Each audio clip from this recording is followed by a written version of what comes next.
경기 평택을이 730 재보선의 뜨거운 관심 지역으로 떠올랐습니다. 쌍용차 해고 노동자이자 노조위원장인 김득중 씨가 출마를 선언하자 진보 정당들이 줄줄이 지지를 선언하며 후보를 안 내겠다고 밝혔고, 서울대 조국 교수가 후원회장, 강정마을 회장을 지낸 강동균 씨가 공동선대위원장을 맡았습니다. 민형사 소송에서 잇따라 승소하고 가처분 재판부의 즉각 복직 명령까지 받아낸 MBC 해직 언론인들. 그들이 오늘 MBC 출근길에 나섰지만 MBC는 청경들을 앞세워서 길을 막아버렸습니다. 뉴스 리뷰, 오늘은 김용민 PD와 함께 오늘의 주요 뉴스들 정리해 보도록 하겠습니다. 이번 주는 김용민 PD가 뉴스 리뷰를 책임져 주십니다. 어서 오십시오. 네, 안녕하십니까. 네, 이번 한 주 뉴스 리뷰 잘 부탁드립니다. 예, 알겠습니다. 자, 먼저 김기춘 청와대 비서실장이 인사와 관련된 책임은 자신에게 있다, 이런 취지의 발언을 했더군요. 예, 국회 운영위원회에 대한 대통령 비서실 업무 보고에서 밝힌 것입니다. 그런데 김기춘 실장이 벌써 나오나, 세월호 국정조사 특위의 청와대 기관 보고 때 나올 것으로 예상이 됐는데 벌써 나오나 싶으실 겁니다. 그런데 이것이 세월호 국정조사 특위와 무관합니다. 세월호 국정조사 특위 청와대 기관 보고는 오는 목요일로 예정되어 있습니다.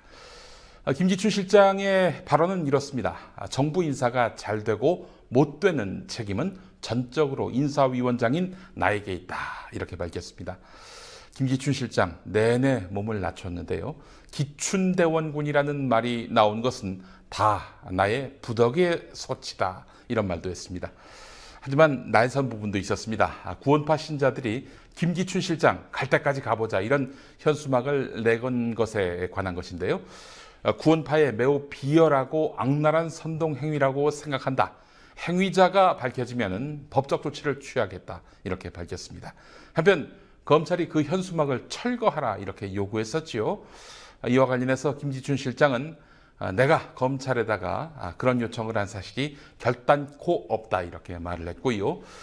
유병언과는 도대체 어떤 관계냐, 이렇게 야당 의원이 물어보니까 전혀 관계가 없다, 이렇게 답했습니다. 네, 갈 때까지 가보자란 말이 문제가 있는 말이었던가요? 이해가 잘 안 가네요. 네. 예.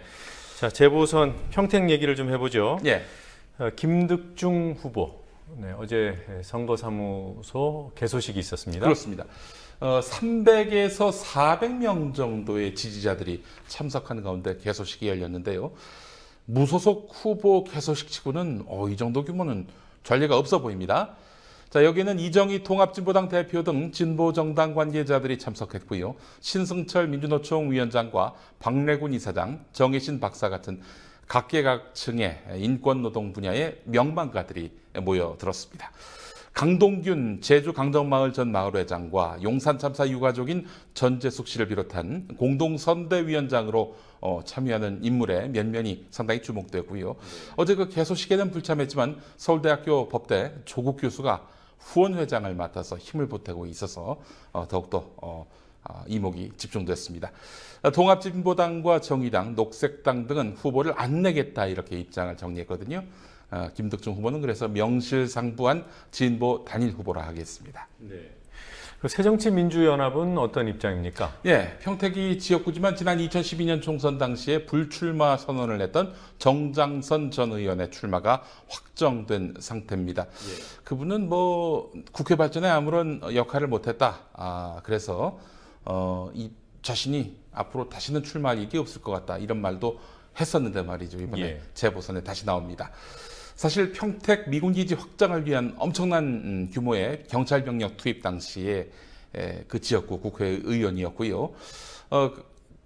평택 그 쌍용자동차 공장은 송탄동에 있죠. 그래서 평택을은 아닙니다만은 어쨌든 평택 그 시내에 있다 보니까 당시에 그 쌍용자동차 노조의 옥새투쟁 당시에 본인이 직접 나서서 대타협을 도출해냈다, 이렇게 자랑을 했었거든요. 자, 그런데 대타협, 글쎄요. 대타협 이후에 무려 20명이 넘는 그런 쌍용차의 노조원 또 그 가족들이 스스로 목숨을 끊는 일들이 빈번하지 않았습니까? 과연 그 대타협에 성과가 있었는지, 이런 질문 앞에서 정장선 후보는 어떤 답변을 할지 주목되고요. 아마도 그 TV 토론이 있게 된다면은 이것이 쟁점이 될 것 같습니다. 네. 이런 가운데 이 임태희 이명박 정부 당시에 청와대 실장을 지냈던 임태희 씨가 이곳에 출마를 하려고 했는데요. 새누리당은 과거 이한동 의원의 비서를 지낸 유의동 씨를 공천했습니다. 네, 유의동 씨도 꽤 젊더라고요. 40대 초중반이고 또 예. 김득중 후보도 44살. 예, 그렇습니다. 네, 40대 대결인데 예. 정장성 전 의원은 58년생이니까 50대 후반이군요. 네. 그렇습니다. 자, 경칠련이 교육부 장관 겸 사회부총리 후보자인 김명수 후보자를 예. 고발했습니다. 혐의가 뭐였습니까? 혐의가 사기와 업무방해 혐의입니다. 사기요. 예. 사회부총리로 거론되고 있고 교육부 장관 후보자에게 사기와 업무방해 혐의라 어울리지 않습니다. 아시는 대로 연구비와 용역비 3,270만 원을 부당하게 수령했다는 거 아니겠습니까? 경찰련은 오늘 오전에 고발장을 접수하기 전에 서울중앙지검 앞에서 기자회견을 가졌습니다. 이미 여러분 보도를 통해 다 아시는 내용이겠습니다만은 제자들의 논문을 짜깁기 하거나 제자 논문에 자신의 이름을 올려서 1,270만 원을 수령했고요. 정부를 속여서 용역비 2천만 원을 따냈다는 주장이 이 고발장 안에 담겨 있습니다. 경찰련은 김명수 후보자에게 어울리는 자리는 청문회장이 아니라 법정이다 이렇게 꼬집기도 했습니다. 한편 청문회장에서 온갖 의혹을 다 해명하겠다던 김명수 후보자 국회에 인사청문회 서면 답변서를 보냈습니다. 굉장히 많은 그 문장과 단어가 있는데요. 이거 하나만 소개해드리면 딱 정리가 되실 겁니다. 관행 탓으로 돌리더군요. 온갖 의혹을.